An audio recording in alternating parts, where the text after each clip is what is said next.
me.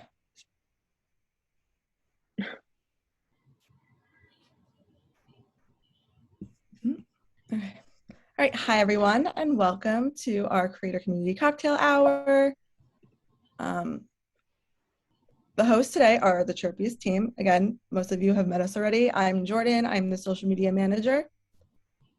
I'm Emma. I'm the executive assistant.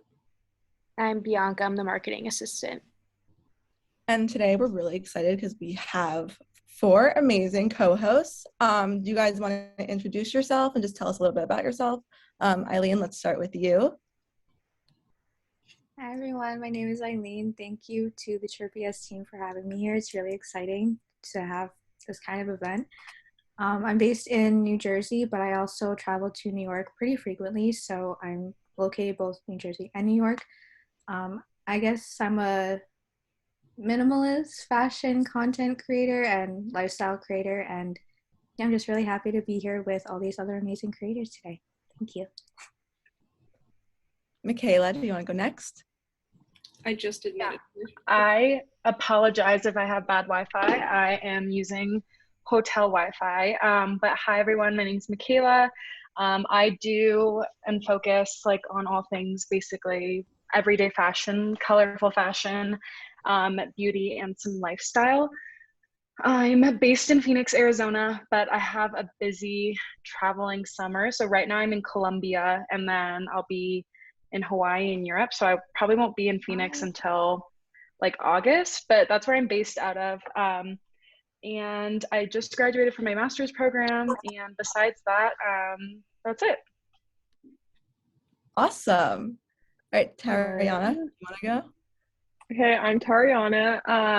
I've been full-time influencing for I think a year now. I got my major in sociology, which has nothing to do with really influencing at all. But I'm more of I think a lifestyle influencer. I started out with fashion, which I do think I'm mainly fashion, but more of day in my life kind of fashion style, just following my life. Oh, and I'm from Atlanta, but I would love to be in New York or in somewhere in California. That's my dream place to go live at. But right now I'm in Atlanta. Awesome. And last but not least, Des. Hi, I am Des. I'm from New Jersey, so I am based out of Jersey, but I can get to New York and Philly because I'm in South Jersey. I am a style and lifestyle content creator, and I started when I was in college, which was fun. And I kind of just showed my journey through my life and how it was changing and everything, but also sharing that and documenting that. I kind of try to be creative in a way, I mix lifestyle and fashion in a creative way, if that makes sense. And yeah, so thanks for having me. Yeah, I don't know of if I course. missed anything. Awesome. I think I'm good. Sorry. Don't worry, we will be talking a lot later on, so if you think of anything, please share. So today's overview, we're going to be talking about a few Chirpyest tips. It'll be really quick, and then get to know the host. I'm going to be asking questions, and then hopefully they can share some great tips for you guys who are also content creators or people who are just beginning. And then also at the end, we're going to do a content idea brainstorm for summer, because summer's literally around the corner, and I think just any kind of tips, content ideas will be super helpful for everyone. And then at the end, we will have a Q&A. So let's get started. So Chirpyest, how to make money by getting joins. Is this something that's, oh, actually, wait, sorry. Before that, I forgot I put the video in here. This is a quick video, just a little bit about how you use Chirpyest, for those who don't know. And this is how you use it on your mobile device. Can you hear? Chirpyest, Yeah. a new shopping tool that allows users to earn cash back while shopping online. All you have to do is sign up, shop, or share. On Chirpyest, you can shop fashion, home, beauty, and lifestyle. This includes brands like Nordstrom, Target, and thousands more. You can go to our brand section that lists our stores from A to Z. On your phone, add the Chirpyest icon to your home screen. On your mobile device, click the share icon at the bottom of the screen then press Add to Home Screen. Now to the fun part, shopping. Once you're logged in, go to the brands page and click on any brand we are affiliated with. You will then be taken to the brand's website and cashback will automatically be activated when you shop. It's that simple. This is the easiest way to activate cashback when shopping. Now from saving money to earning money. Earn more cashback on products you are suggesting with our Create Share Link tool. It's as simple as copying and pasting your favorite products to create your own personal share link. Lastly, join our community by making your own shopping board. You can save products to your shopping board using our Create Share Link tool, then share your board. If they shop your finds, you'll earn cash back on their purchases.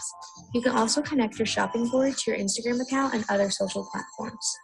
Check out how to download our browser extension on Chrome or Safari so you can earn cash back when shopping. And that's it. Chirp, chirp.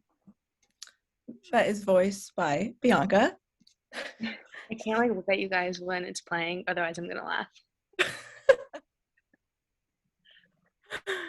She's so good though. We think she has a great voice for it. Thank you. Okay, so real quick, something that we've noticed with creators since we have a creator program, people have been making money just by getting referrals. So by doing this, you can just educate your audience about Chirpyest and then use your unique sign up link. When you create an account, you'll have a unique link, and when you share it, people sign up and make a purchase. You will earn $10. Just some tips if you want to do that and make an extra cash, make some extra cash. We recommend posting on a weekly basis about Chirpyest on your top content channels. So TikTok, Instagram are our most popular ones. You can also share across platforms so you hit more people.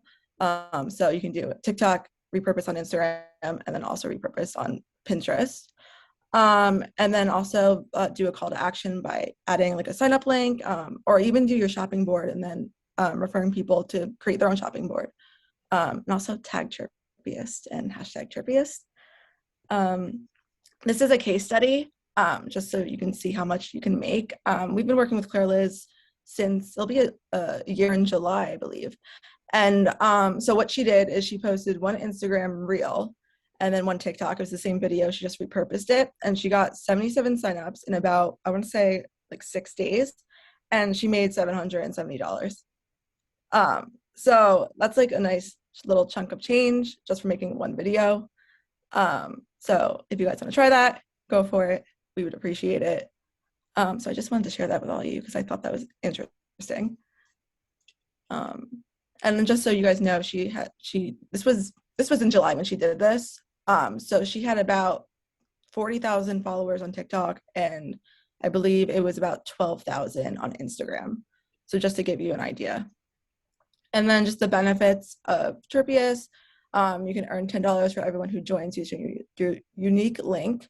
And then you can receive up to 15% cash back on every purchase your audience makes from your product recommendations with our Share Links tool. And you can make unlimited cash back. So your payout minimum is $5, and then you can earn an unlimited amount of money. Okay, so now the fun part. So we're going to be asking questions. Well, I'm going to be asking questions and then to our co-hosts, and then they can answer it.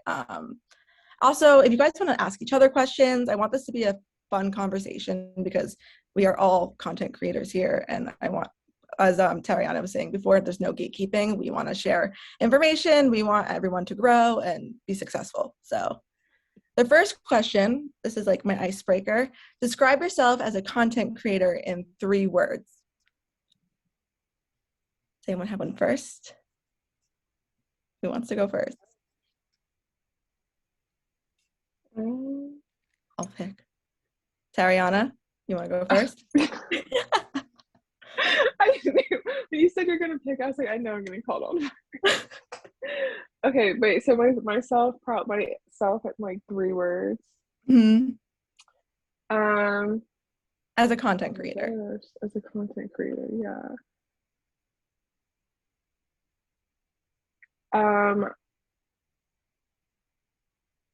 I would probably say a chaotic lifestyle. Like, Okay, I like that. yeah, like no aesthetic, but like that's my aesthetic. Yeah, I would say that. I would also say you're very vibrant. Like your feed in general is just super vibrant. Yeah, that's like the the season I'm in right now. I swear, like the weather, once the weather changes, like my mind starts changing the style. Like warmer weather, I'm like, yeah, give me all the bold colors. Like that's exactly what I want right now. Love that. Des, do you want to go next? This is hard, but I'll try. I would say I am creative. One, I think I try to be as real as I can. So creative, real. And then honestly, I'm gonna say black. Like I'm black. That's like one thing that I'm an African American creator, and I think that that's something that is important to me, and I know it's important for me to be, to showcase and be representation for other Black creators. So if I had to describe myself as a content creator, I definitely put that in there. So creative. Love that. What did I say? Shoot, I forgot. Creative, Black, Real. and what was the other one? Real. Yeah, Real. there we go. Those are my favorite. Love that. That's great. And Eileen, do you want to go? I guess 3 words would be simple, because I like color, but I personally don't think it's something that I'm that really into. Like I'll add like some things here and there, but not like completely. I guess raw on like stories. Like I like to be kind of like my authentic, like raw self. Like that's where my humor kind of comes out. And minimal, because I like little, like simple little things here and there. Like I'm not like a super maximalist person. So yeah. Love that. And last but not least, Michaela. I think I've thought about this one a lot, I won't lie. I feel like I'm colorful, bubbly, and fun. Like that would be the best way to describe me and when I create content. That's great. I didn't think this was going to be a super hard question, but it ended up being tougher than I thought. So I was curious to know, Tariana, I know you said you don't really have an aesthetic. It's kind of just more the feeling, the vibe. But for those of you who have an aesthetic and focus on an aesthetic, how did you discover your aesthetic? Was it from another creator? Were you inspired by something specific? Would love to know. Michaela. So I like struggled when I first decided I wanted to do content creation, even understanding what an aesthetic was. I was like, oh my gosh, how do people get their feed to look so like amazing and like Pinteresty and all of that? And I was like, okay, I really need to think about like what I do and something that could fit in, because I started content creating when I was in school, so I didn't have a lot of time to really just put all my focus to it. And so I kind of stuck with color, because I noticed that all of my closet was like really colorful with all of my shirts and pants and everything. And then I don't remember exactly who it was. I will put it in the chat if I remember their Instagram, but I saw a girl and she really inspired me, and she categorized her feed by color, and that really sparked like my ideas and creativity in terms of colorful fashion. And she'd do like red outfits, then she'd do green outfits, then she'd do pink outfits, and then purple, whatever it may be. And I know when she had like a reel or something, she would just use that same color, but it would just look so cohesive. Yes, I actually think that's the exact Instagram, Eileen. Yeah, thank you for sending that. But that's what started mine, and I kind of try and keep the same basis of it, focusing on colors. But yeah, I'd say color structured is mine.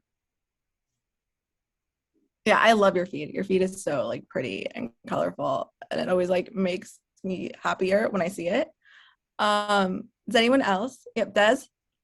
I wouldn't say that I have an aesthetic either. I feel like I'm like Tariana in that way. It's more like lifestyle, kind of like what you're feeling that day, and I love that. But one thing that really inspired me was creators that made an outfit look like it was just perfectly fitting for the location that they took it at. Like, it's just like the cohesiveness. I'm like, how, like, are you just there? Did you go there? Like, how is this working?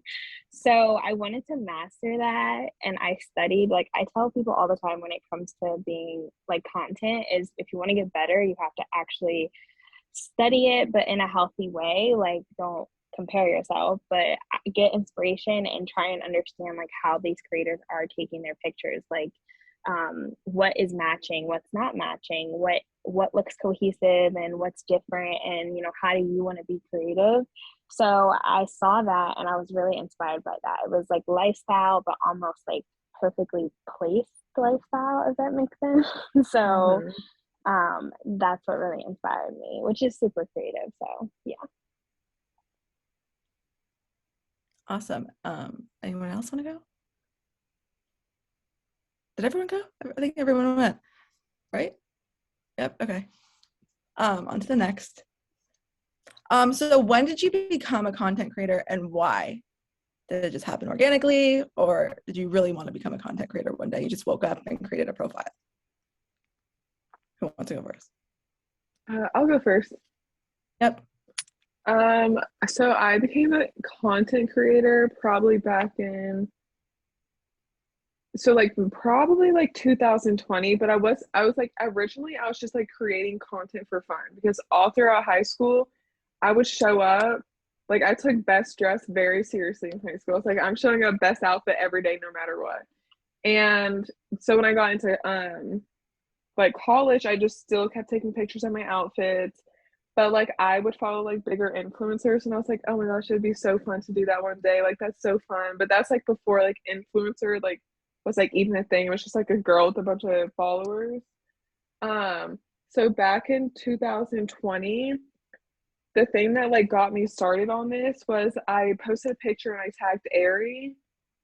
I literally had one of their bikinis on, and I had like a giant box of pizza in front of me, and I was just like eating the pizza, and they sent me their email that day and was like, hey, like we want to like talk to you about like an opportunity. And they sent me their email, and I was like, this is fake. Like, why is like Aerie emailing me? And so I emailed them back, and they, that same day, they sent me over a contract to start like working with them.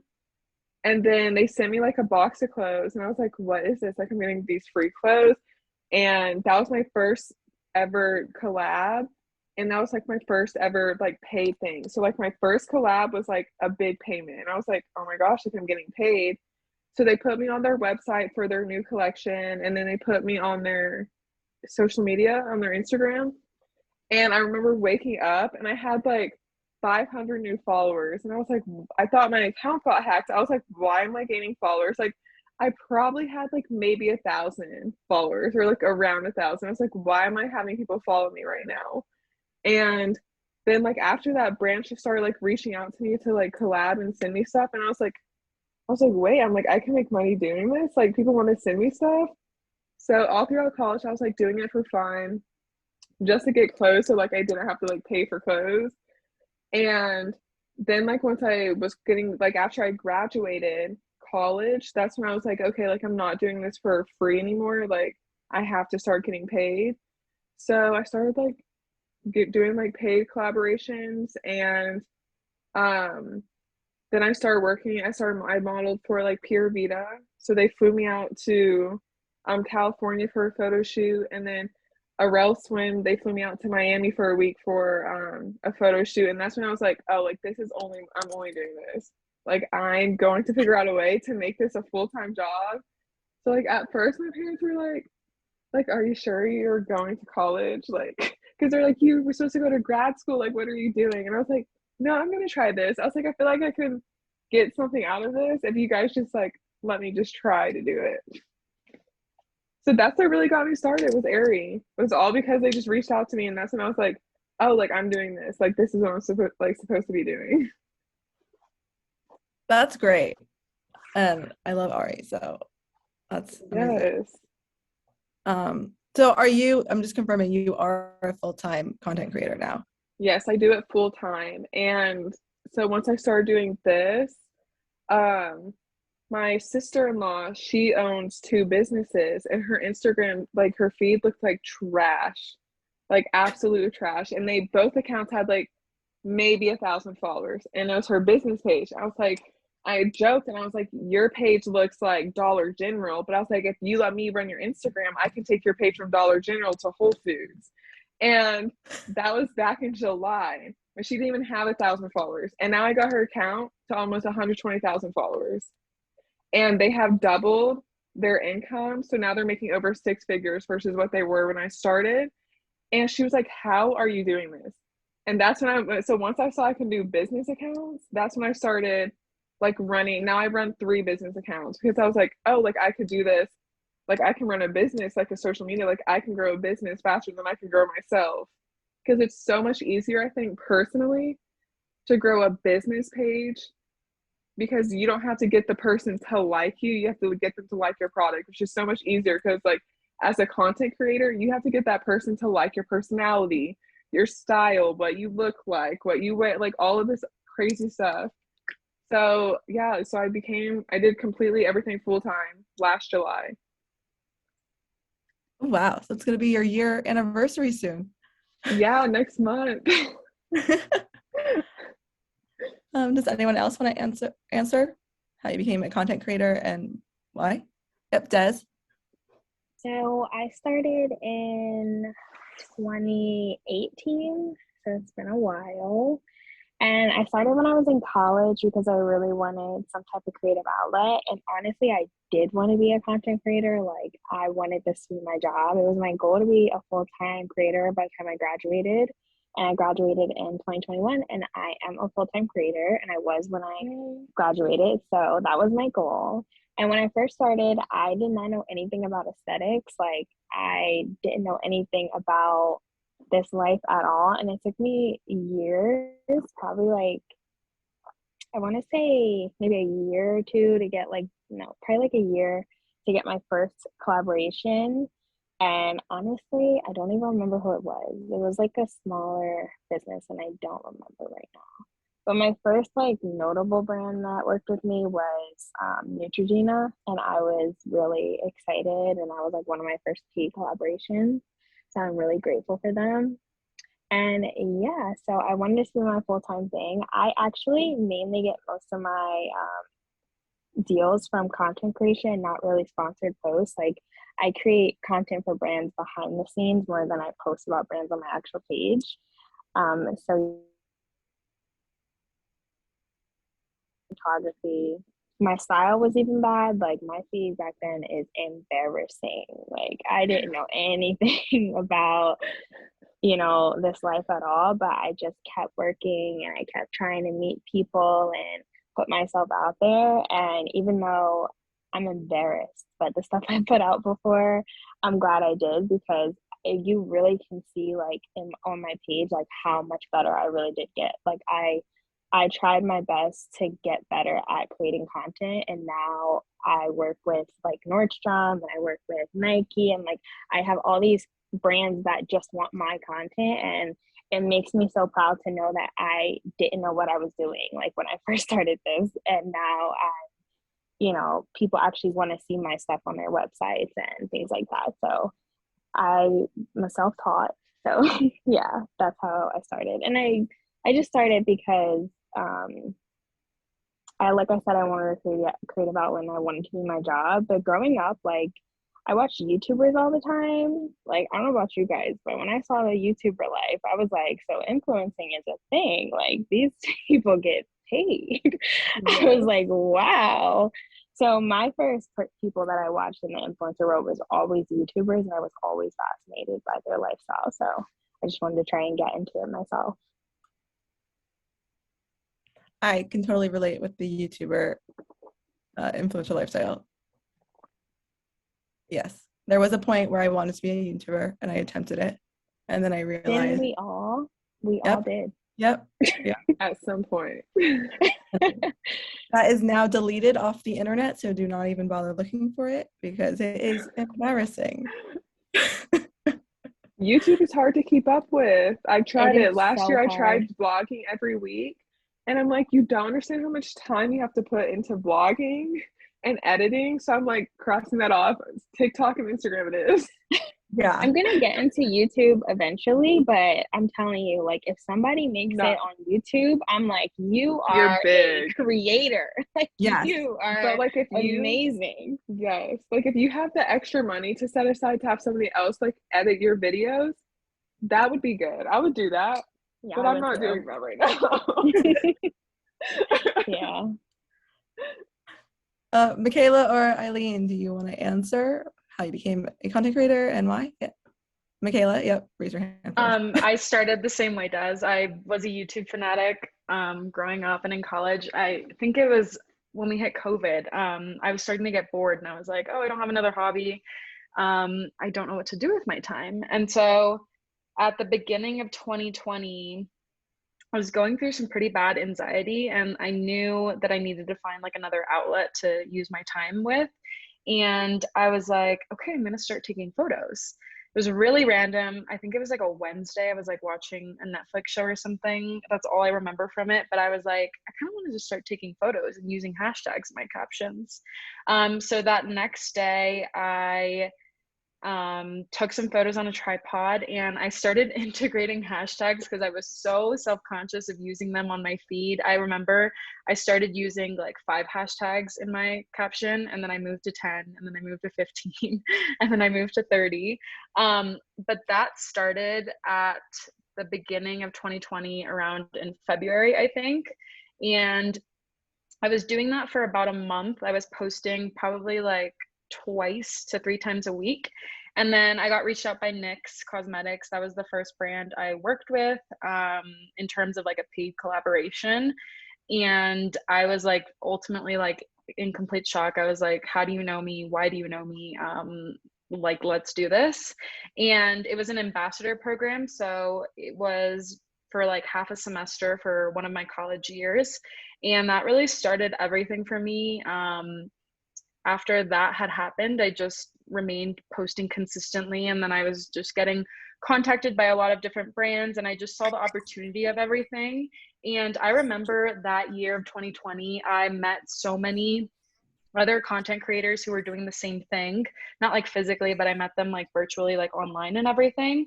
And it just kept inspiring me. I was like, you know what? I truly do love doing this. I've always loved doing this. And I also started with YouTube back in March, and I think I stopped after like 2 months because I was like, this is so tiring. I cannot keep up with this. And it led me to where I'm at now. That's awesome. I love how everyone started with YouTube. It's so funny. What about you, Eileen? Can I just weigh in very quickly? Colette is here, our CEO. Hi, guys. I just wanted to say hi. I'm nice to meet you all. I'm so happy you guys are involved with Jane to Jordan and Bianca and Emma, who do a great job. But I just wanted to weigh in and say hi this evening. And I haven't popped into any of these lives, but I just want to say we appreciate you. And we're just so happy for you guys to be using our platform and growing your audiences and to be, growing. And so I've been listening in on some of the lives and these guys report back. And I just wanted to weigh in and say hi. It's nice to meet you. Hi. Yeah, great. And so I'll let you guys continue the conversation. I am going to go in and continue to watch from Instagram live until I arrive at my location. But if you guys have any questions, you can always funnel them through Jordan to me. And just very quickly, my background is I did not start on YouTube. Okay, great. I'll talk to you guys later. Okay, bye. Eileen, you want to take it? Yeah. She's so cute. Yeah, so I guess like everyone else, like YouTubers were a thing, but I also went to college for journalism and media. Thanks, Jordan and Bianca. Appreciate it. Okay, bye. Yeah, of course, bye.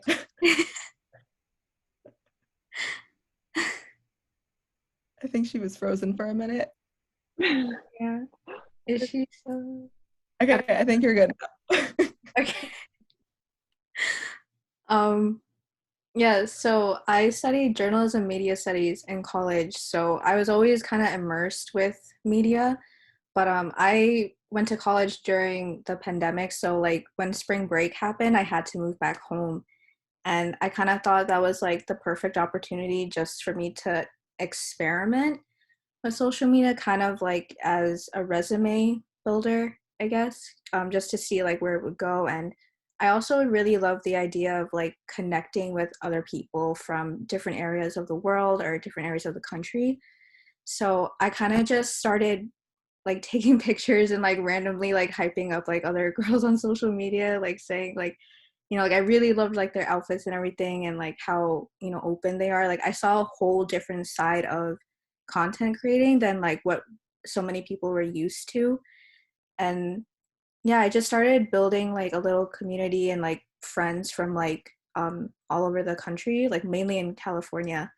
And the first paid class I think was with Anna Luisa, and they were just like, we want to use your content for like paid ads or something like that. And I thought, like if a brand, like a big jewelry brand wants to like use my content and pay me for it, then like I think this could lead to somewhere.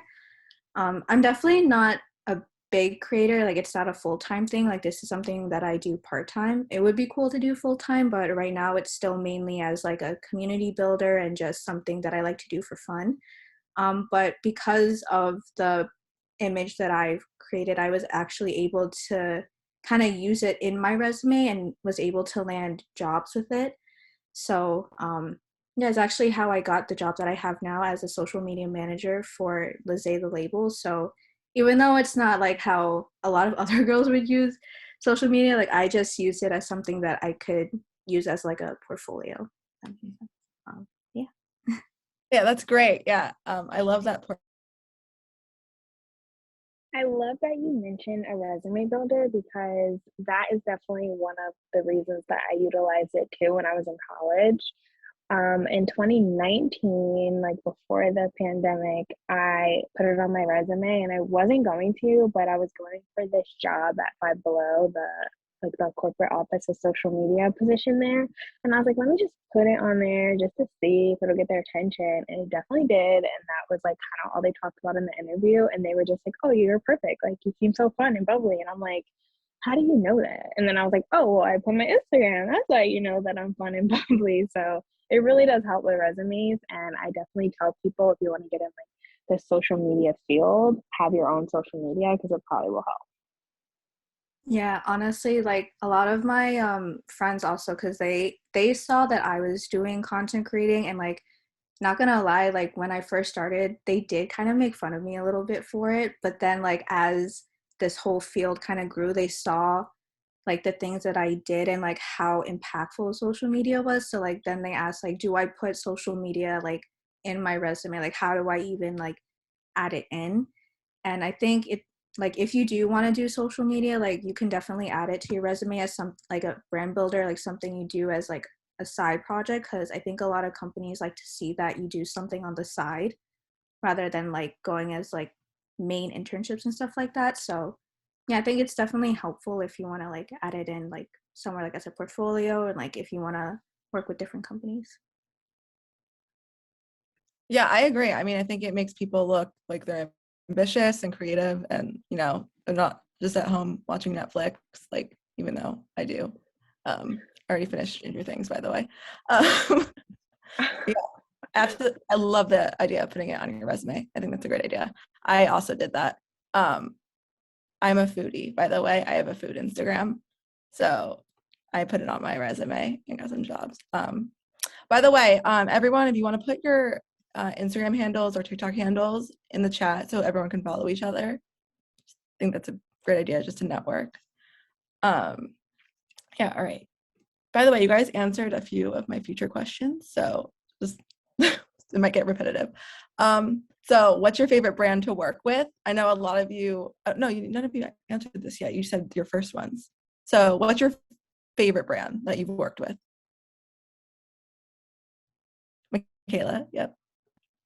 I think my favorite brand that I've worked with so far is DSW. I worked with them for a summer campaign for May, and they gave me like total creative freedom. I've like never had a brand do that before. But they wanted me to produce like 5 outfits for like one Instagram post.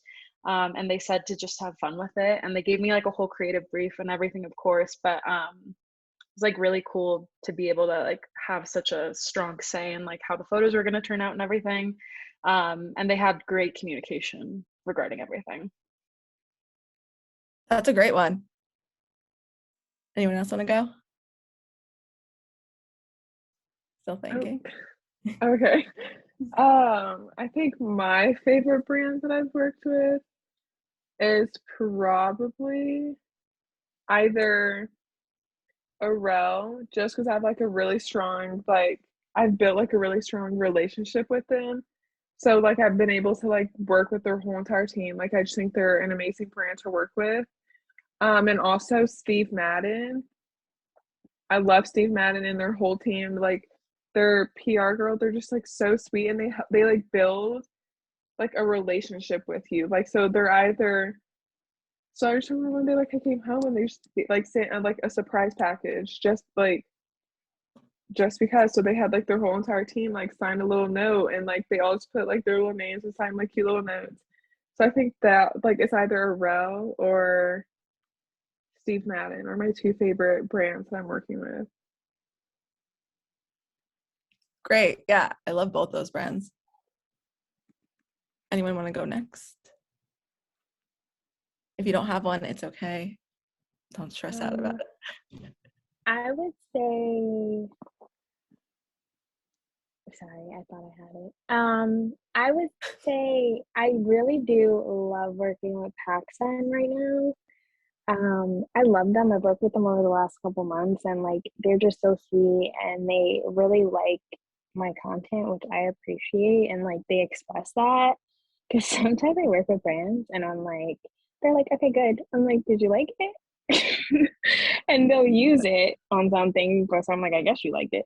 But like sometimes they're not as like personable, I guess, in email. And I like people who are personable in email, because emails can get so like dry, you know?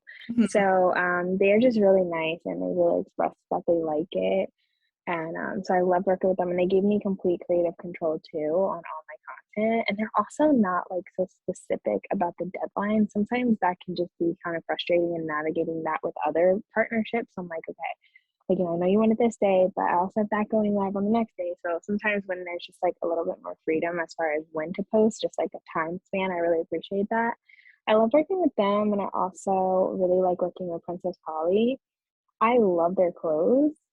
So yeah, I really like working with them, and they're really nice too and personable in email. So I really take note with that when it comes to working with brands. Yeah, we recently just like worked with Princess Polly. We really like them too. Eileen, you want to go? It's kind of hard for me to choose, just because like I feel like a lot of brands reach out differently, and like the way that they explain things can be different sometimes. But I kind of agree with Des with like Princess Polly, like the way that they interact with you and like kind of like hype you up with your content too is really nice. And they're pretty flexible, like because like they suggest like to post a certain day, but like if you can't post like that time, like you can explain to them like when you want to post. Because I think a lot of brands also have like those really strict deadlines, and like some things like happen and then, you know, they're kind of just like really rude about it. So yeah, but yeah, Princess Polly is great. The next question is actually, what is your dream brand? So what is like your goal? When will you know, like, I made it? I'm working with this brand, I made it. Okay. Oh. It's funny that you asked that, because I like do manifest, and I have like a notebook where I have like, this is the brands that I'm going to be working with. I literally wrote them down. I have it like written down. That's great. Work with.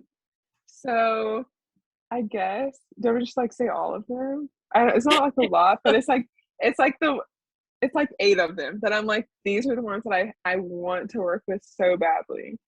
Yeah, say it. Put it into the universe. Yes. So my number one is Lonely Ghost. I'm obsessed with the brand. I literally have their tattoo, like their logo on my butt. I got it tattooed on my butt. And I met Indie Blue, like the owner, and Mhm. I literally was crying after I met her. So I was like, oh my gosh. So yeah, that brand's like number one. Jerf Avenue, um, Verge Girl, which it's crazy because I'm like in like we're just emailing back and forth maybe. House of CB, Triangle. I really want to work with Coach and Revolve, which is so funny because after I wrote Revolve down, 2 days later they reached out to work with me in June. Well, this month I guess it's June now. So I'm working with Revolve. So I think that's when I was like, oh my gosh, like maybe I'm like an influencer. Because I know that I guess I do that, but like if I'm not like doing influencing, I don't think I'm like an influencer. But then I got like the email from Revolve, and I remember I literally was just sitting on like the island downstairs, and I was just like my mouth was opening, so I was like, this is not real. I was like, this isn't real. Like I'm not working with them. Because I just kept rereading it. So I feel like that was when I was like, oh my gosh, like I think I'm an influencer. Hopefully you'll be able to attend their Coachella event. I know. I go to Coachella. So hopefully third time's a charm. I'll be at next year. So I'm going every single year. So maybe next year I'll go with Coachella. I'll go to Coachella but with like Revolve. That's like my goal. My influencer goal is to be like flown out on like a work trip, like for either Revolve or Beginning Boutique. Hmm. Like that would be like my ultimate goal. That's when I would be like, oh, like I made it.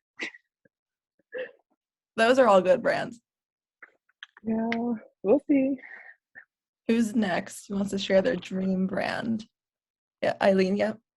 I was gonna say Coach too because I really love their bags. Like I recently just got their pillow tabby bag, which is absolutely amazing. It's so cushiony. What color? Ivory. Oh, pretty. Yeah. Really simple, but it goes with like everything. Hmm. Also Chanel Beauty because I recently saw that they did do PR with like other influencers within like I guess you could call it like my aesthetic, and I thought like if they can get it, like I hope one day I can get it too. Those are great brands. And I love that pillow tabby bag. So cute. So, anyone want to go next? Michaela, yep. Michaela. I was gonna say, I don't know. Mine's Revolve, like I guess a brand that I haven't worked with, but I guess my dream besides that is to have like an edit with Nasty Gal. I feel like that's like the one thing I'm always like future manifesting and everything, but they're my favorite brand, I think, hands down in general. Me too. I agree. So my dream brand, well, one of them was definitely like one of like I kind of want to go for like a classic brand, like one that like everybody would know. So either like a Nike, Adidas, like something like that that everybody really knows. And I just like am emailing back and forth with Nike, so I was like, wow, that's cool. And then another one would be like big tech. So like it would be really cool to work with like an Amazon or a Google or Apple. Like that would be crazy. They don't work with people, but that would be cool. It's like big tech would be really nice. And then my biggest dream too is to get flown out on an influencer trip.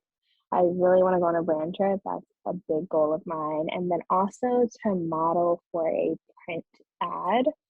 So something that's just on like actual like print, like where I could go into the store and actually see it on like a storefront or something. So that is a big dream of mine. I love that.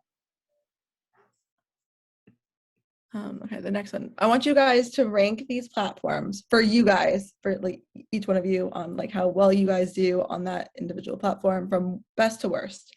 Instagram, TikTok, and Pinterest. Because I feel like everyone has like a different answer. Does anyone want to rank it? I think my best one is Instagram. That's where I make like the most money at. Um, TikTok would be like the second place where I would make the most money. Pinterest is more of like for fun. Like I literally have been pinning since I was like in early high school. So like I don't even use that as like any kind of tool at all besides like I'm just pinning stuff. Like I'm just on there every single day, like getting inspo, planning stuff. So like I don't know how to work Pinterest as like a business tool. It's like very confusing to me. Yeah. So Instagram and TikTok I feel like are the biggest places. Yeah. I mean, we're a brand account, so like we're different, but I love Pinterest. And it's great for like driving traffic if you have like a blog or like a Chirpyest board, just to plug Chirpyest again. You can drive traffic to there and make some sales. But yeah, if you have a blog or you just want to drive traffic to like your post, link your post. Yeah, that's so confusing to me. So I've done it before. I've done it on a few posts, like, but then it just takes so much time because then you gotta like get the link and then like the keyword stuff. And then I'm just like, okay, this is a lot. So like my friends will try to explain it to me and I'm like, y'all got it. I'm like, you guys are doing great on it. So keep doing great. But I was like, I cannot learn this right now. Like it's just like another app that you have to like do your stuff on. And I'm like, oh my gosh. The thing I like about Pinterest is it's not as complicated when it comes to like the algorithm. You really just have to think of it like a search engine. So what do people type to find your post? And that's what you title it. And those are the keywords that you put. And that's really it. And then I usually always put Chirpyest in our title, just so it's always branded. So I would put like your handle in your title. See, I don't put my handle. I think that's my problem too. I've never done that before. Because then people will see it and then they'll like go to you. Yeah. I need to do that. I'm gonna do that tonight. Do it. I love Pinterest. Anyone else want to rank the social media platforms? Yep. I would say mine is the same. Instagram, then TikTok, then Pinterest. I'm right there with Tariana. I literally, like, I can't transition my mind to use Pinterest for like as a tool. I just can't do it. I've, like she said, I've been using it since high school. It's more for like, it was always just like an idea thing. It's like Google, like I just go and I search, but now it's like a creator tool and I'm having trouble switching my brain as well. And what you just said about putting your at name in the title, that makes sense and that will probably be helpful. But it's just like trying to get on another platform. Like I struggle keeping up with like TikTok. Like they say you gotta post like 2 times a day, and I'm like, oh god, like this is another platform I have to keep up on, and now I have to do Pinterest as well. Like it's a lot, but I'm not gonna lie, I heard that you can make some money on Pinterest. I may be motivated. Go ahead and figure it out. So I might do that. Yeah, they just launched like a whole creator program and you can like monetize your content. Yeah, I'm gonna work on that. And the keyword thing, that really drives me to not want to do it as well. But I mean, if you say it's as easy as just what's in the frame of the picture, then I will try and just do that. But the keyword part is really what gets me. Yeah, I think like the simpler the better.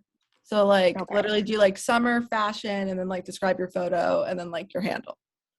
Honestly, I feel like maybe my brain is in Instagram mode and I'm like, I need to think of a cute caption and it's like getting confusing and I'm like, I don't feel like doing that for another platform. But I mean, if you put it that way, I guess I'll try. I know.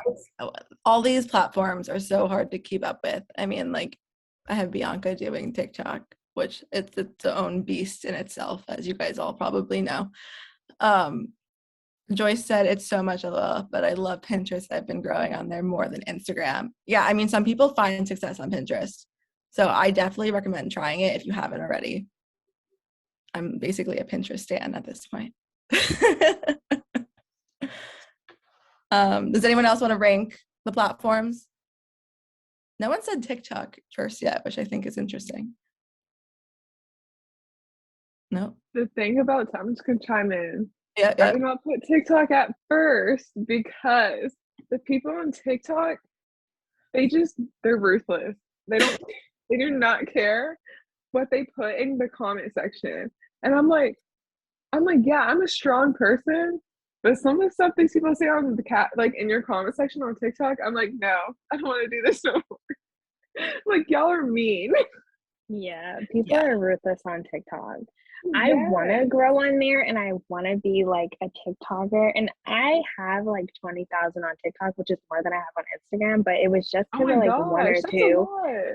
It was But just because of one or two viral videos that I had like at the beginning of 2021. And I was really proud of those videos, but then I realized like it's so much harder to like, it's harder to grow a following, but I hear like really once you get it, like they are loyal. And you know what? I want to get Yes. there. I really want to get there. But I think just like you have to be so raw. And I think on Instagram, I'm not used to being that raw, where it's just like just ruthless and you say what you want and you say what's on your mind, and like you're not really supposed to care about what the background looks like. But I'm like, my Instagram mind is on and I'm like, I'm sorry, the lighting's not good. Like, how are y'all doing this? So It's I so really hard want to to be on TikTok. transition. Yeah. It's so And you hard to just can like transition your post mind. whatever. It's so hard. And you can post whatever on TikTok. Yeah. And I think that's hard for me. I'm like, so one day I'm talking about food, and then the next day I'm talking about how I went to go to Trader Joe's. Well, that's food, but you know what I mean? Like how I went to the mall, and like I'm like, this is like all over the place. I can't be all over the place. I'm sorry. That's how it is. Like with Instagram, I'm more like kind of put together on Instagram. I still show my personality. I still tell you exactly how it is, like real life. Yeah. But then if you go to my TikTok, it's like, oh yeah, guys, like I'm running to the bathroom because I'm about to poop my pants. So I just had coffee and I just went on a terrible day and this is literally the worst thing ever. So it's like, okay, so it's that side where it's just like you're getting everything raw and real. And then Instagram's more like, oh yeah, here I am. Like I'm showing up. And TikTok, like they really don't care about the aesthetics. Like Instagram, you can just make like a nice aesthetic vlog and you can gain followers about from just being aesthetic. And on Instagram, I mean on TikTok, they're like, no, like we don't just want a pretty face. We want something. Like give us something. And I'm like, I'm so not here for this all the time. Like, this is a lot. But I want to do it, and I think it just takes like really putting yourself out there, like way more than you would on Instagram. Yeah. Kayla said TikTok has been her most supportive community. That's so interesting. I believe it. I really do. They will ride, you know, if they like you, they will be there. If y'all just go through the comment sections of like big TikTokers, like their fan base, they're attacking people that are coming at them in the comment section. I live for the TikTok comment section, not on mine though, because sometimes I turn on the comments and I'm like, y'all are crazy, but I'm gonna look at other people's comment section. Right, literally. I'm like, wow, they're starting full flights over these people. I'm telling you, my video that went viral, like everybody under there was so nice, but they were also like so descriptive in the comments. Like they were just like, oh my God, like the way that curl looks on the right of your hair. I'm like, dang, like y'all really looking at this video hard. Like that is scary to me. Like, why are you looking so deeply within the video? But it's nice because like it just shows like that they really care. So when they're on your side, they're going to be on your side and they're going to remember everything about you and like, you know, what your favorite color is and what you said the other day, what you said last Thursday, they're going to remember. And I'm like, I want an audience like that, but I have to invest in them to get it back. And I'm going to do it one day. I'm going to get there. I'm going to push myself. Yes. It's all about consistency, I think. Yeah.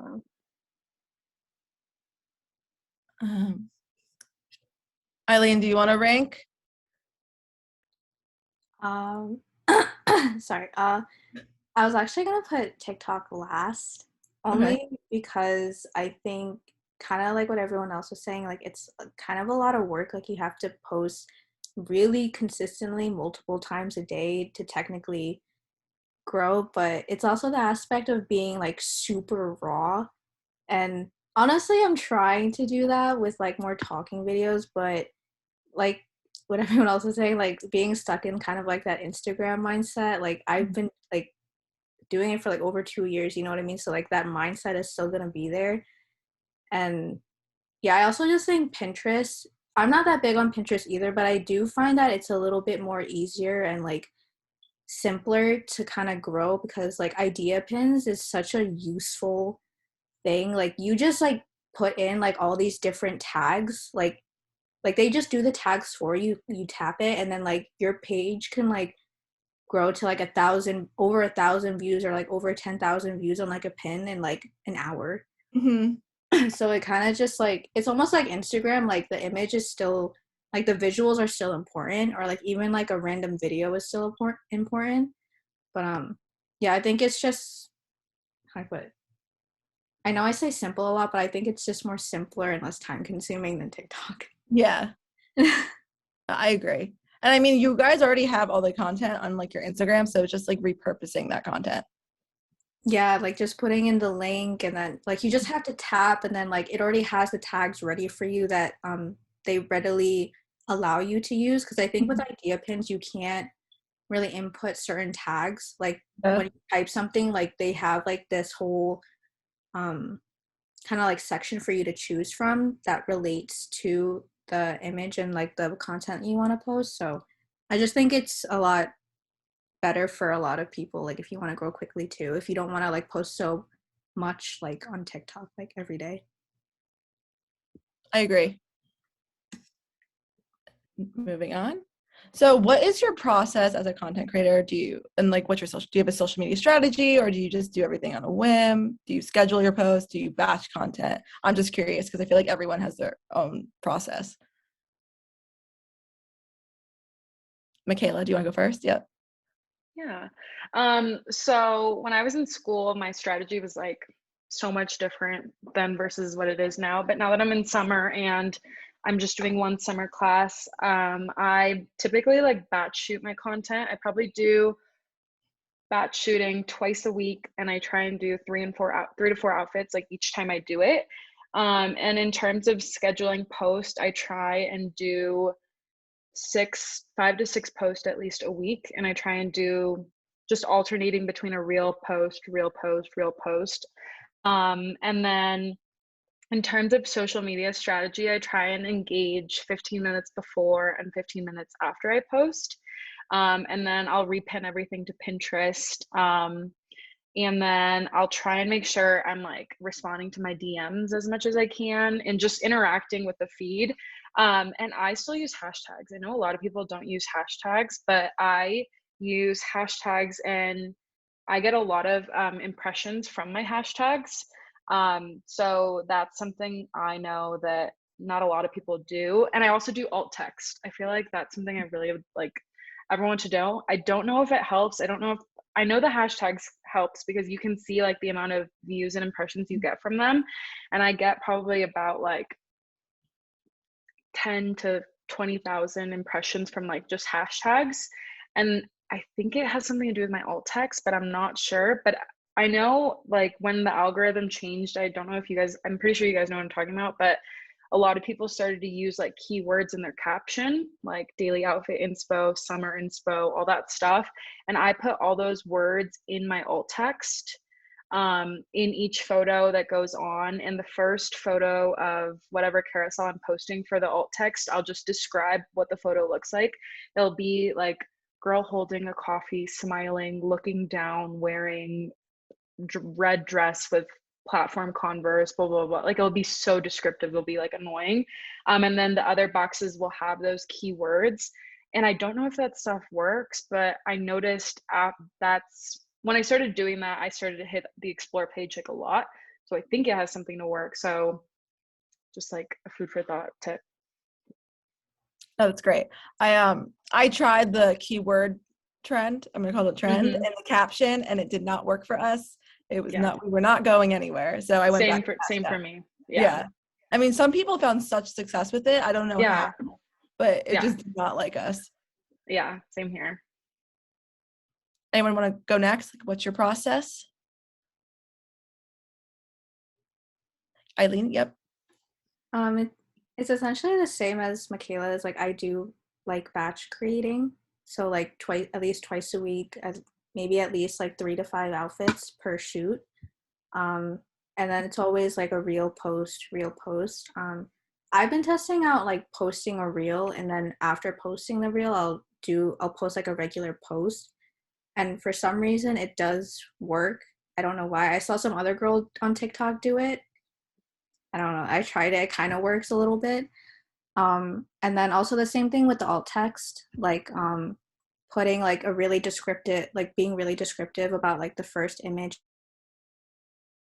I won't put keywords in the alt text. Like I'll just describe every single photo, because I think the alt text is just meant for like people with disabilities who can't see the photo, but the keywords in the caption still work for me, because like it's like really descriptive towards like the image, so it'll be on like the explore page or like the search bar for like what people search for on Instagram. um and yeah, when it comes to like engaging, I tend to engage at least 30 minutes before I post, and then 10 minutes after. Yeah, that's like a daily thing, about like 5 days a week. Mm-hmm. Yeah, I also do the 15 minutes before, 15 minutes after. It definitely makes a difference. Yeah. And then I also sometimes will wait to answer people's comments on my post, and then answer them the next day, because then it brings people back to your feed, and then they'll see like your new post, and it's been kind of working. Yeah, I also like for the past year, I also noticed that like, because I don't really go on social media on like weekends or like after like Friday afternoon, because I need like that mental health break severely. But I noticed like if you don't use Instagram for like a certain period of time, like even overnight, like the next day, like there's just a sudden increase in like engagement, like following, likes, comments, like every single thing you can imagine that you ever want to happen on social media, like it just happens like when you're not using media. So it's kind of like a way that Instagram is telling you like they want you to come back to use their app. Yeah. But yeah, I think that's something that helps a lot too, just like having like that little break here and there. Yeah. I've noticed that with our stories, like I always wait till they expire, and then I always post a poll first, and it always boosts our IG stories. Yeah, I also heard that like if you show your face as like the first story, that always helps too. Yep. Facial recognition or something. Yeah. I know. I should probably post my face more in Chirpyest's Instagram story. Yeah, try it out. I think it will probably help. Do it. I'll make Bianca do it too. Face all over TikTok. I know. Chirpyest. Yeah. What Des and Tariana, what are your processes? Who wants to go?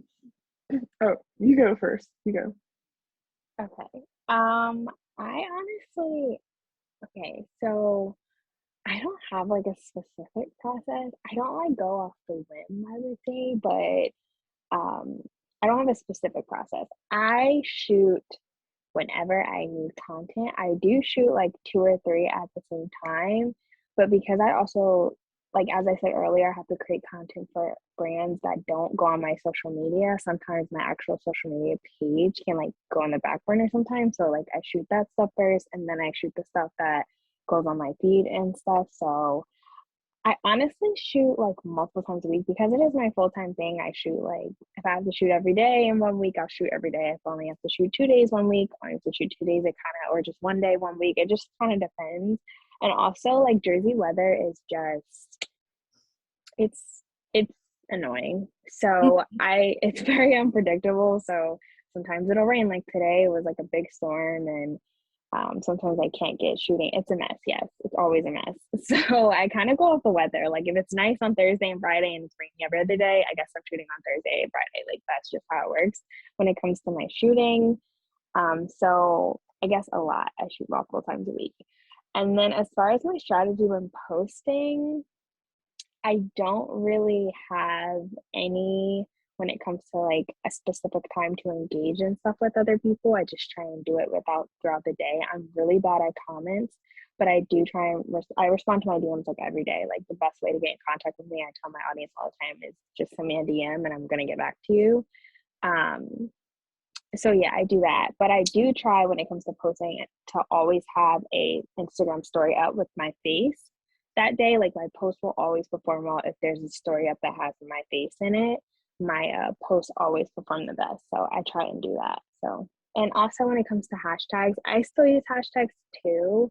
And I use a mix of hashtags and keywords. And I've noticed that using the keywords actually do help.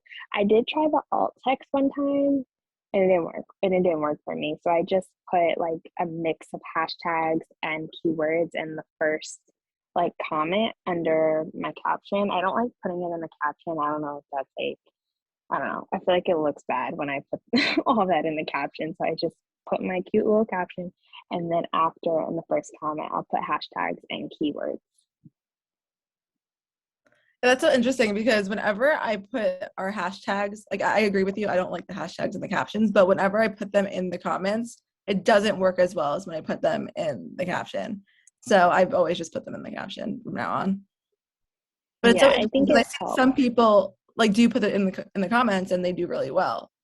Yeah, it just depends. I feel like honestly, like I used to be so specific when it comes to strategy and trying to like work the algorithm and stuff. And honestly, I kind of started to look at social media like there are people on the other side of those screens. They're not just numbers. So I need to look at it like, how can I, make them like me? And that's more so how I look at it and what I care for more than like the actual numbers and, like, the algorithm and all that. Like I just want the people to know that like I hear you, I see what you like, and I'm gonna keep putting that out there for you. And that's what I try and do. And it's been helping, it's been working. Okay, great. Tariana, you wanna go? Yeah. So I feel like I started off with like a strategy, like I was posting at the same time every day. I was doing like this, like almost 6 stories a day. I was doing hashtags. I was trying to interact with everybody's page, commenting, then also commenting back to like my comment section. And I was like batch shooting like at least once a week, like 1 to 2 times a week. And I was doing like 5 outfits, 7 outfits. I'm like, that is insane. And I started to like burn out, but that was like before I had I don't even know, I probably had 5,000 followers then, maybe. But then like the more I grew, that's when I started realizing like I was finding the things that were working for me. Because at first I feel like I was losing myself, like, oh, this is what they're saying is helping them grow. Like, let me do this. So like now I figured out what helps me grow. And I like stopped doing batch shooting. So like when I post an outfit, it's more of like that's the outfit that I'm wearing for like the day. Because before I was like, let me change my outfit 4 times, 5 times in a day. But it was like stressing me out because I feel like I wasn't creating the content that I could have. So now when I wear an outfit, like that's what I'm wearing like that entire day. Unless I'm on vacation. If I'm like in a really good place on vacation, I'm changing like maybe 4 or 5 times a day. Like for each, like for breakfast, lunch, dinner, the beach, and then whatever. But I put hashtags in my captions if I remember to. I mean, not in my actual caption, but like the comment section. I really don't know. I feel like it doesn't work for me. And like it depends. So I really don't know if there's like an actual Instagram strategy. Like I honestly tell all my friends, I swear it's all off of like pure luck. Um, so I don't really do like I'll do pick and choose when I put hashtags. And reels I feel like is like my main thing that I feel like I've grown off of was like reels. But the thing that makes me mad, I always joke, is because the thing that has made me like grow is me sitting down eating. Why? I have no clue. Anywhere I'm at, my pictures perform the best when I'm sitting at a table eating, or if it's me just like eating food, or it's a picture of food, and I'm like, okay, like I'm gonna keep doing this. So I started posting pictures of me like at coffee shops or at restaurants because that's when I've noticed that my engagement has been the highest. So that's what like helped me grow was me eating. So I feel like you have to find what people like in you, and that's what like I just keep going off of. So I really don't have like any strategy at all besides I don't have a posting time anymore. I kind of just like post when I want to. I'm terrible at interacting with people. Like sometimes it'll take me like 6 days to comment back to somebody. And my friends like like the other day, my friends joke, but they're like, dude, like it takes like a week to comment back to our thing. And it's like a week later and says, oh, thank you. And I'm like, I just forget, like, because to me, I'm just like posting for fun. But then I forget, I'm like, oh wait, like maybe I need to like interact with people because then I can't build a relationship if I'm not like interacting. So I don't know which person said it, but like I'm trying to do like the whole like around 30 minutes a day, like commenting back to people, responding back to like my DMs, because I don't look at my DMs and I don't look at my comment section like I should, because I get overwhelmed. And that's what like I feel like took me away from social media for a little bit, because I got like burnt out because I was trying to do what every other influencer was doing with their strategies. And I was getting so consumed with like Instagram. And I'm like, for what? Like, I'm not like, this is not what I'm doing. Like, this isn't me. Like, I just need to go back to how I started, like what started making me grow. So yeah, I feel like I don't know if there's an actual strategy like to Instagram. I think it's just pure luck. That's interesting though, but it's because it's almost like you found your niche, which is just like fashion and food combo. Yeah, which is I saw your post today, by the way, and I loved it. Yeah. Yeah, it's like the post I posted today. Like that's the post that people like to see. Like Yeah. I cannot tell you how many DMs I get from people being like from different cities, like, oh, what's your favorite thing in this city? And I'm like, should I be like a foodie? Like, do y'all just like seeing my outfits in restaurants? But like that's what really like started like going off, was me just going around eating. And I would rate food for fun, like just to joke around. And I would be like, oh, this food is trash, and I give this place a 5-star, a 4-star, and then I would give it like that, and people would just like laugh at it, and I'm like, oh, that's funny. But other than that, I was like, maybe I'm gonna transition to food, guys. I don't know. We'll see. It's so interesting too, because someone mentioned this earlier, like your outfit matched your food. Did you do that on purpose? Like you had strawberries on your French toast and then you were wearing red. Yeah, so it's funny you say that.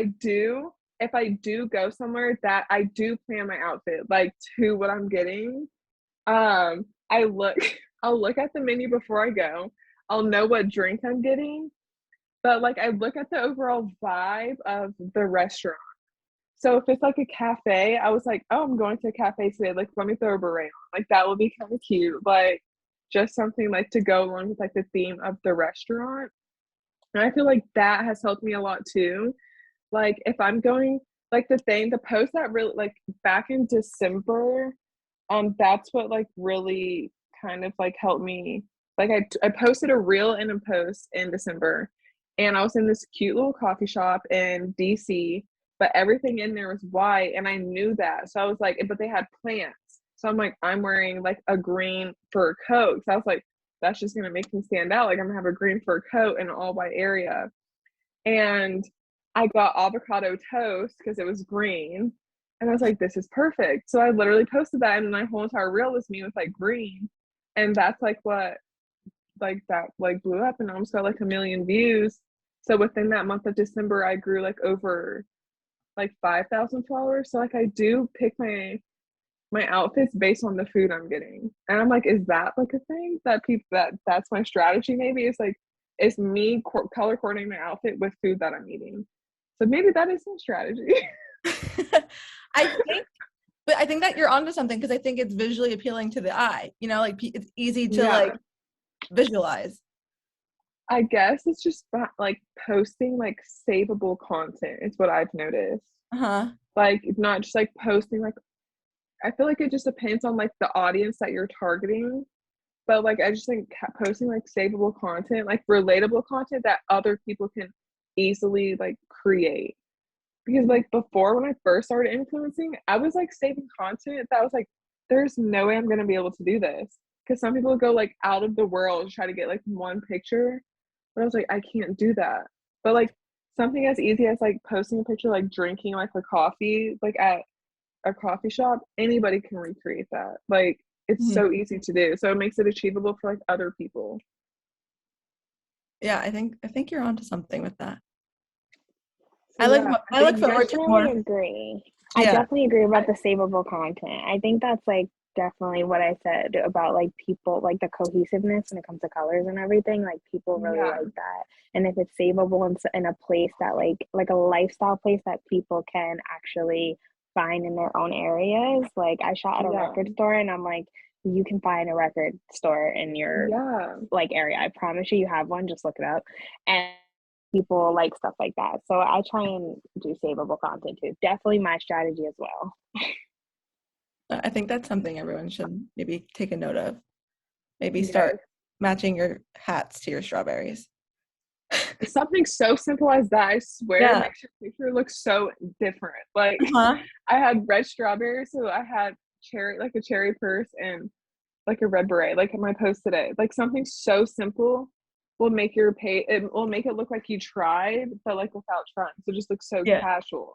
I Yeah. think that's my main thing now is like taking pictures like in the moment. Like people are so about being in the moment now, like pictures that are going to be so easy to recreate. Because if you guys go back, I think it was Des, you said that you were embarrassed about what your feed looked like before. Horrified.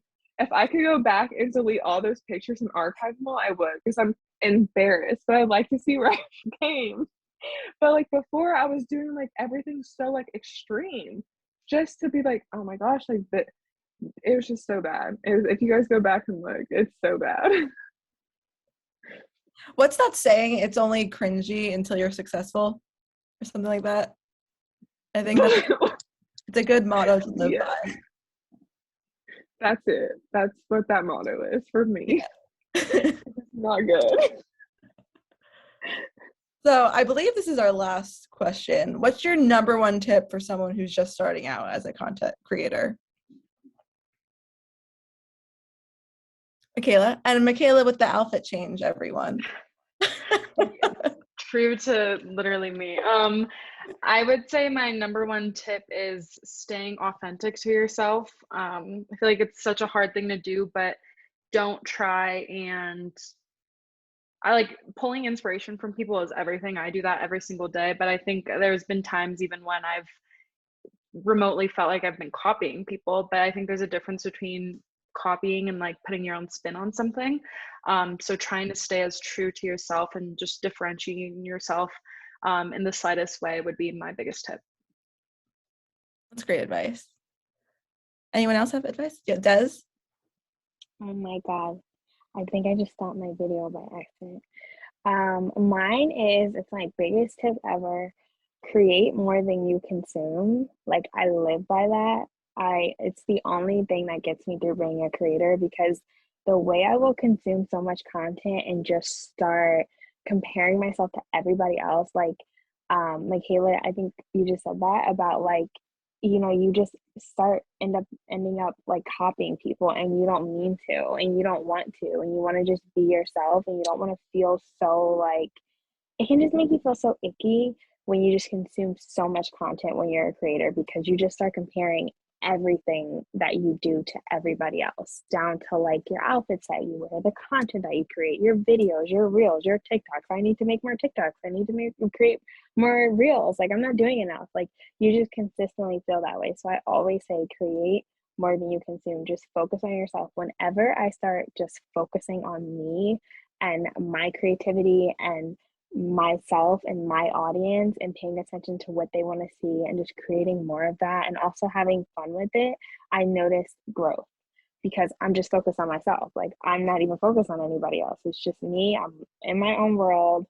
Not that I don't care about what other creators are doing, but if that's how it has to be, that's how it has to be. Like I know people say like engage with other people, but if somebody doesn't make you feel good to follow them, like don't follow them. Like if somebody's growth is starting to make you feel envious or jealous and like it's not making you want to create, then you don't have to follow them. Like don't, or mute them. Maybe you don't want to unfollow them, mute them. Like don't look at their stuff because it's going to send you down a path and you're not going to be going the direction that you want to be going because you're just so focused and you're looking back at everybody else. So create more than you consume. I say it to everybody that messages me. I'm like, please, if you can get one thing from me, do that. Create more than you consume. I love that. That's great. Anyone else have any advice? Eileen? I think like don't be afraid of what other people are gonna think, because I think a lot of people have that fear, like their surrounding environment always tells them like that being an influencer or being a content creator is like really cringy, or like, you know, there's a lot of like bigger influencers who kind of give these smaller influencers like a bad rep. So I think like if you really want to start getting into the industry, just don't be afraid of what other people think about like the community that you create, and like how happy, like if you really feel happy like doing it, then just do it, because at the end of the day it's how you want to feel, and like other people that enjoy your content and like really like your content will come along with you, and like that's just a whole better feeling than being surrounded by people who are constantly trying to bring you down for doing something that you love. So That's great advice. Does anyone else have any advice? I would say my biggest advice is like posting in the moment. Like when you're doing something like either with your friends or something, like capture that moment. Because I feel like people relate more with that. And then also, I forgot, I don't know who just said it, but like for me, I always tell my friends, like if I'm like in my head about something, like trying to create the best content, because like some of my biggest influencers that I like, if they're doing something, just because they're doing it doesn't mean that is going to work for me. So I kind of just have to remember like my target audience, like that's the audience that I want. So if I'm doing what I love the most, like those people will follow me. Like I don't want to attract people that I don't want, because then it's not going to be fun to me. Like those people interacting with me, like I won't like relate to them as much. So it's pretty much like being like true to you, like because those followers that like you for you are going to follow you, and it's going to make this whole entire like journey so much more enjoyable, because you don't have to be fake. Like you don't have to be fake. And like you said, I think it was Eileen, like bigger influencers kind of like tarnish like what smaller influencers are doing, like being like, oh, that's so cringe. Like no, like it's fun, and that's what like I love doing. But like those followers that are following me like along on my journey, like I want to be friends with them, because like we're like on the same page. Like I know I'm not being fake to myself, so I'm assuming that the other person's like the other followers are not being fake to me. So it's really just like being true to yourself. And for me, I always try to now like post in the moment, like when I'm doing that day, like that's what I want to showcase. Like I want to be like relatable, to show everyone that like no, I'm not doing everything perfect all the time. If I don't want to post on Instagram all the time, I'm not going to post. So it's just be you. I Des? have one more. Uh-huh. I have one more. I want to say don't give up, because I started in 2018 and I didn't become a full-time, like make full-time money until 2021. So it took me 3 years, 4 years before I actually was able to call myself a full-time creator. So like don't give up, and also be innovative and be willing to change. Like stay true to yourself, but don't be scared to like switch things up.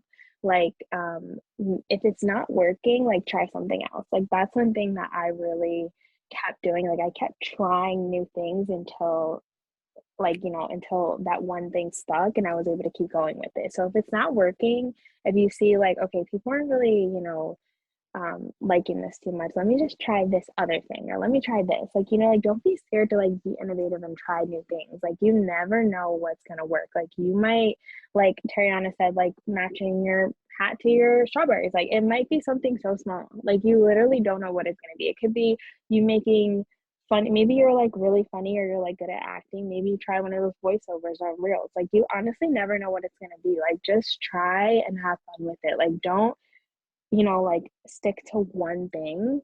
Try different things. Like we're like human beings. Like there's so many different things about us that make us unique, and don't be scared to try and put those things out on the internet, because you never know what people are going to love about you. No, yeah, adding on to that, I saw this, I forgot who said it. It was, I think, I don't know if I saw it on TikTok, I might have seen it. But they said it's only embarrassing if you make it embarrassing. Because sometimes I'll post something and I'm like, oh my gosh, that's so embarrassing. Like, why am I doing that? And I'm like, if it's not embarrassing to me, like, I don't care. Like, just post it. Because it could be that one thing that you will just like pop off on. So I think it's just like really like consistency on growth. Like, you really just have to push through like the times where you think you're not growing or nobody cares about what you're doing. Like, literally just keep pushing through. Like, I just to add on to that one more time, I like the reason why I got 20,000 followers on TikTok because there was like this picture trend, like I don't what's it called, like school picture trend going around last year. And I was like, I want to do that, but I want to do a spin on it. So I did it with like black classic movies, like movies that like people like in black culture would probably know. And you don't have to be in black culture movie, you know it too. But like I just posted that and I was like black movie edition. And I like posted that and it like blew up. Like everybody loved it. And I've never posted anything about movies before. And I did not expect people to love it, but they really loved it. And I was like, wow, like I didn't even know that I could like gain this type of audience with people who like really like this stuff and we could like bond over that. And it was really nice. So you never know, like literally try anything that has to do with your culture, the way you grew up. Like people just want to relate they to you. love that. They eat that up. It's sometimes you like something you just relate about. And that's what like I've noticed. Like before, I was just like, because I've never like going into influencing, like I never saw influencers that like looked like me. Like I was just like, oh my gosh, like I'm never gonna blow up. Like so I was doing stuff, but then I was like, wait, I'm like people are following me because of like who I am. Like that's what I need to stick to. Like I'm not changing.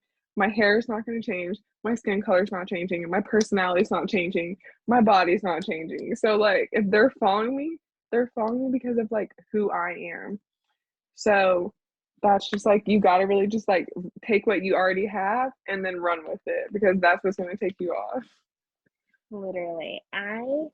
When I first started blogging, I mainly took inspiration from a lot of white influencers because like nobody looked like That's all me. I Like saw.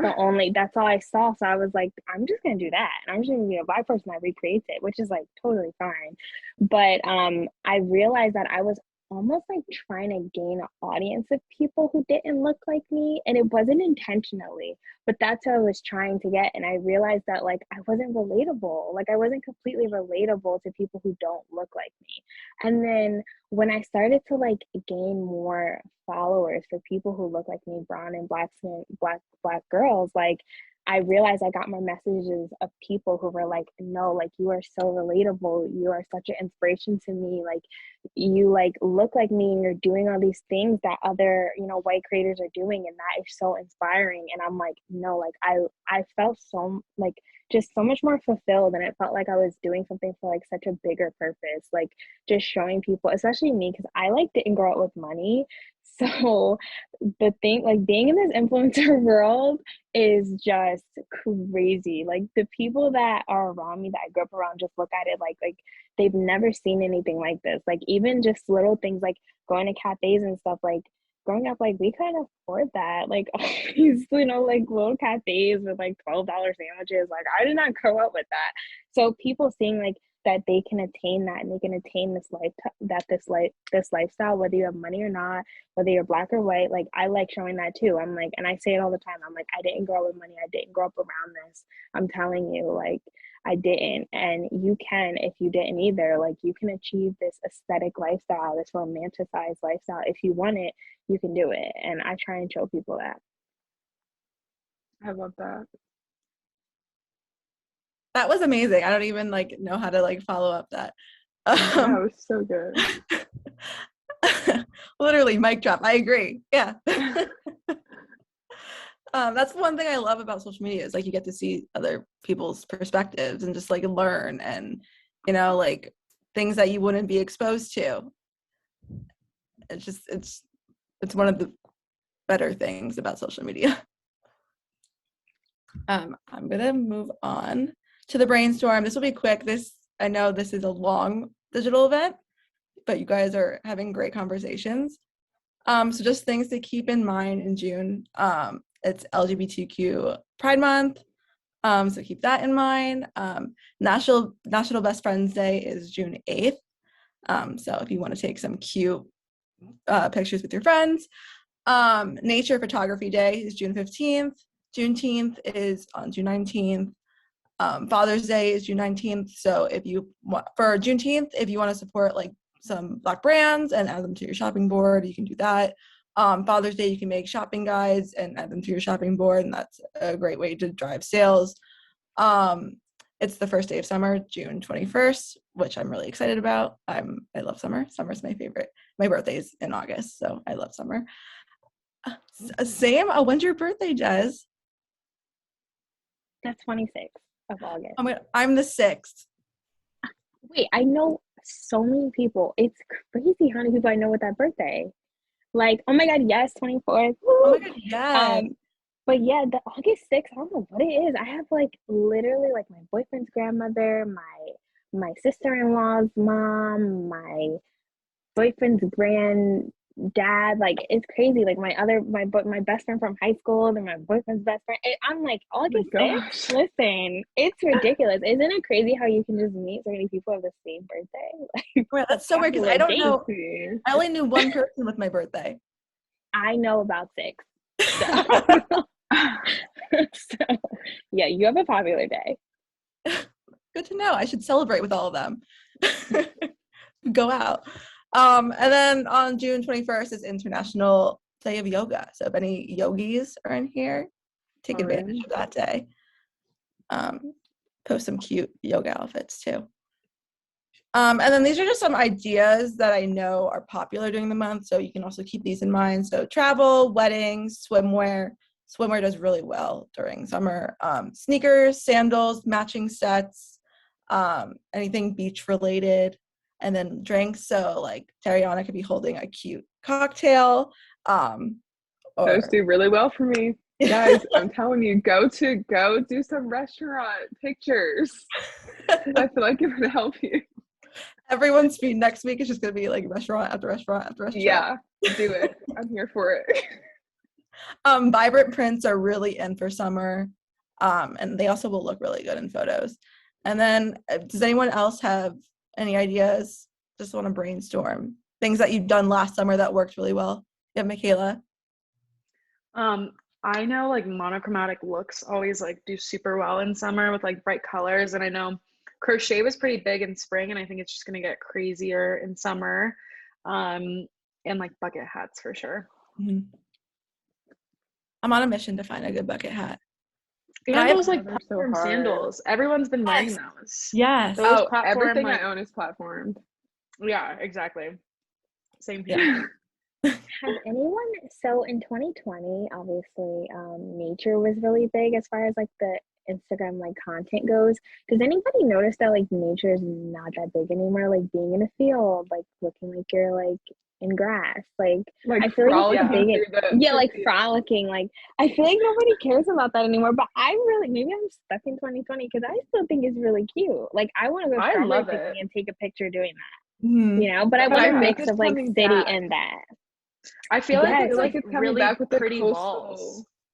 Yeah, like coastal and like really pretty like flower walls. Like I feel like those are super good too.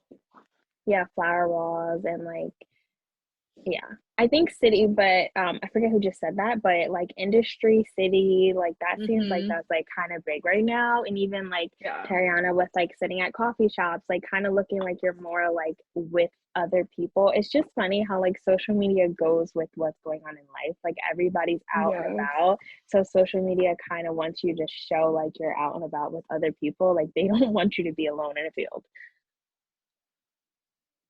Oh, bye, Tiara.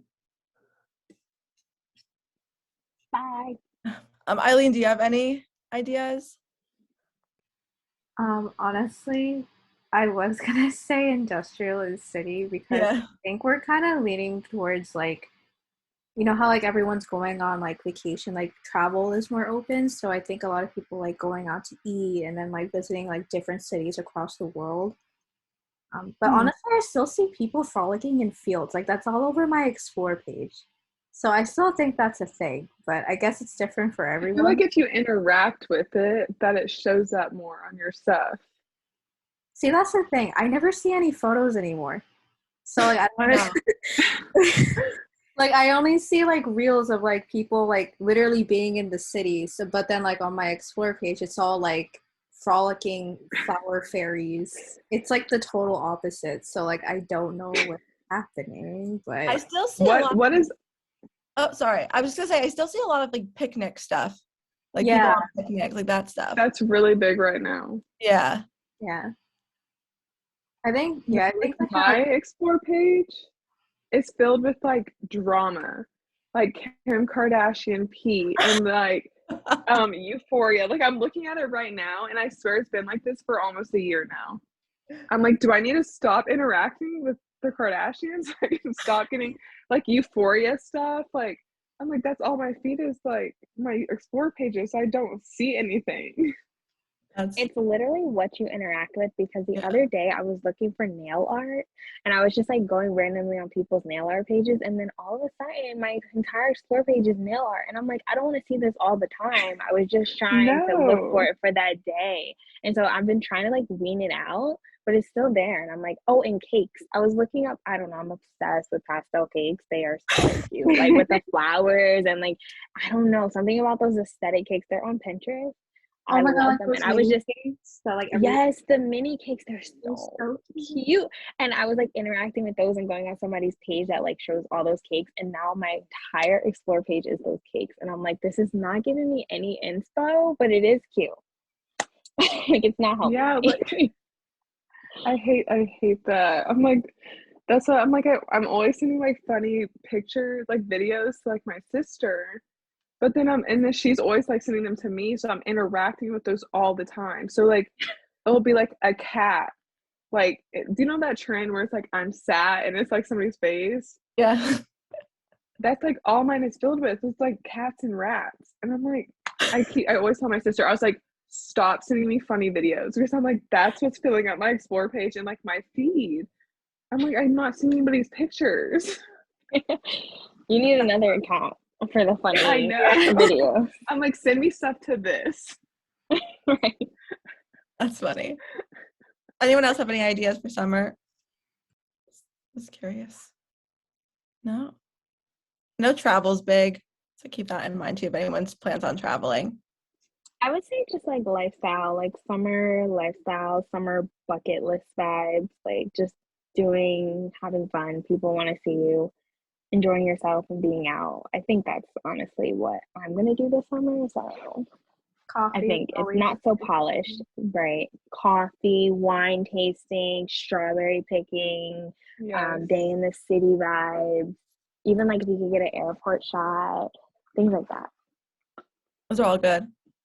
Or in the car, if like somebody has like a drop top or something, like in the car, at the beach, like Yeah, mini vlogs or night in my life are really cute. Yeah, I agree, Kennedy.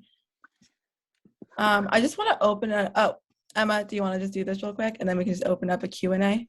Yeah, so if anybody's not a creator, if you become a Chirpyest creator, so just like always, you'll get $10 for anyone who signs up with your link. And then the big thing is you'll get access to shopping board folders, so you'll be able to categorize the content that you're creating. So if you have blog posts, you could have a specific board just for that blog post, or for the Instagram stories that you'll be doing, and you'll be able to share a lot of items at once.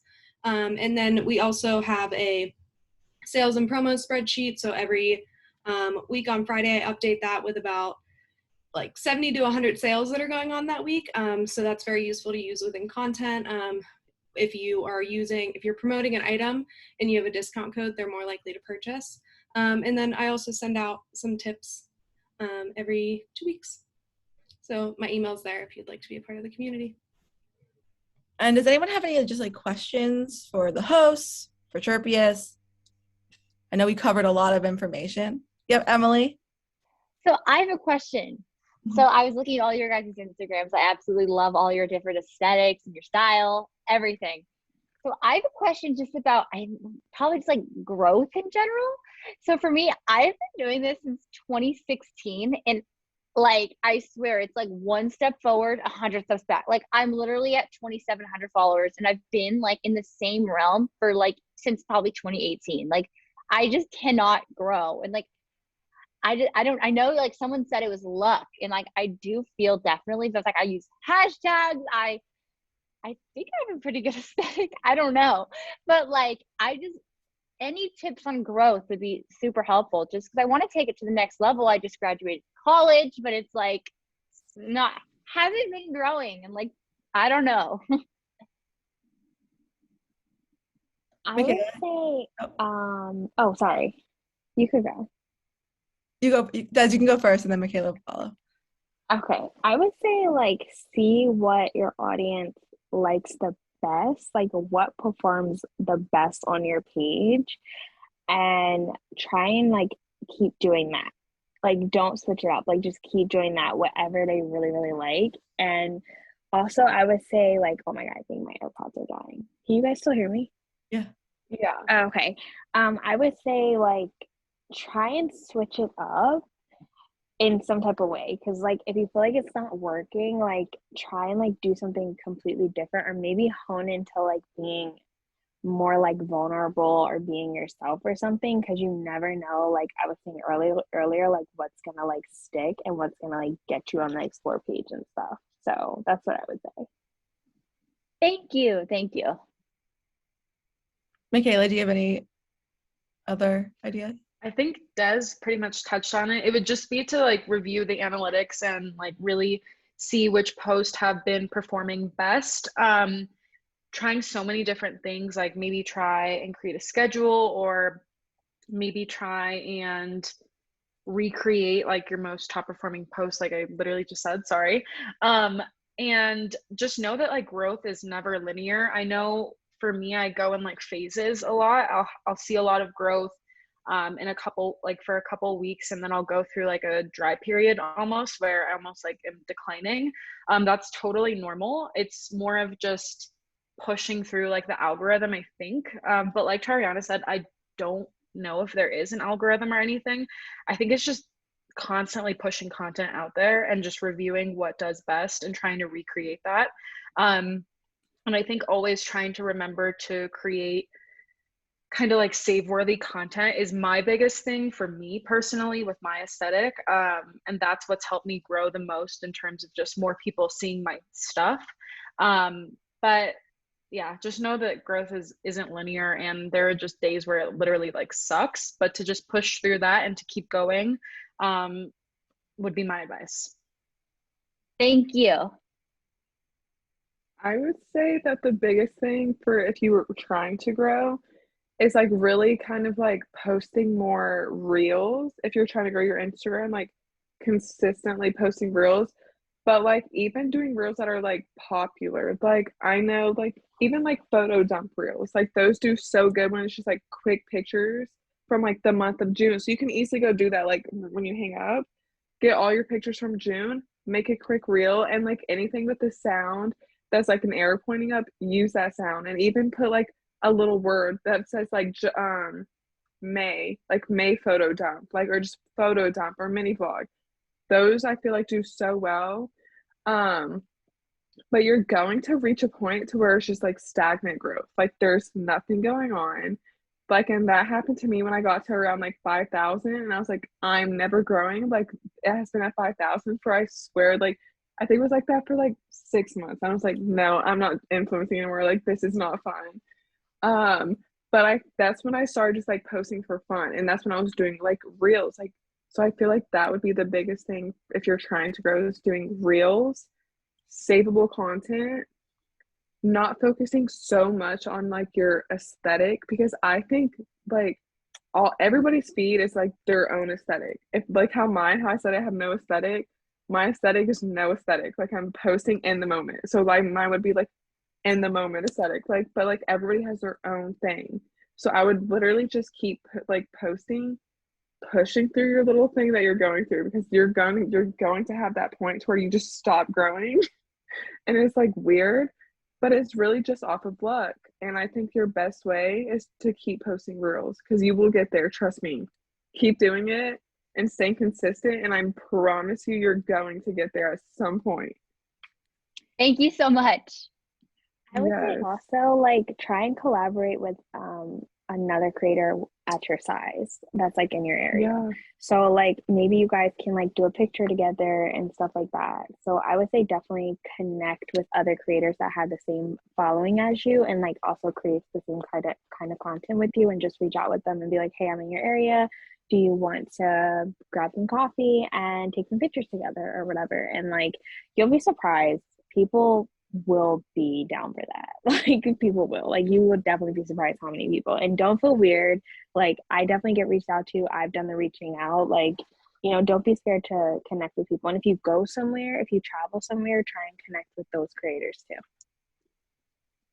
That's a really good idea. Thank you. Sorry, my computer chimed right as It's fine. Anyone else have any questions? I had one really quick. Mhm. Do you know if they unlocked like how to pin an idea pin yet, or is that still not a thing? Because what I've been doing is just like I'll put all my keywords, and then I'll put like that bar, like a little bar, and then I'll just put like at my Instagram, and then I'll just fill the description up with stuff. But because I feel like my idea pins perform better than like my static pins, but the static pins are when you can put all the links. So I know. Yeah. They don't. The story pins, of course, they're prioritizing right now because it's like their newer feature, and Right. I have been in contact with Pinterest for a few different things, and they did say that they're thinking about it. So I don't know if they're actually going to do it, but I think that'd be so great if we could link out on story pins. Yeah. So hopefully soon, because I would love that too. Okay. Any other questions? No?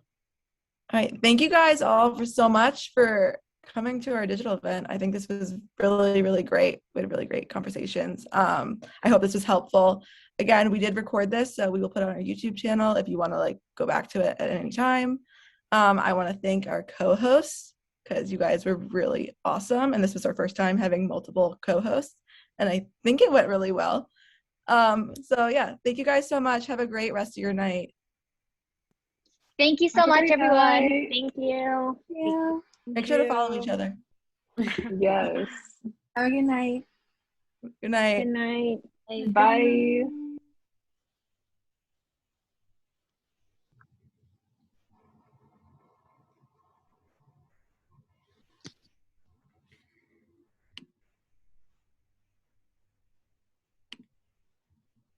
I just put her in the waiting room.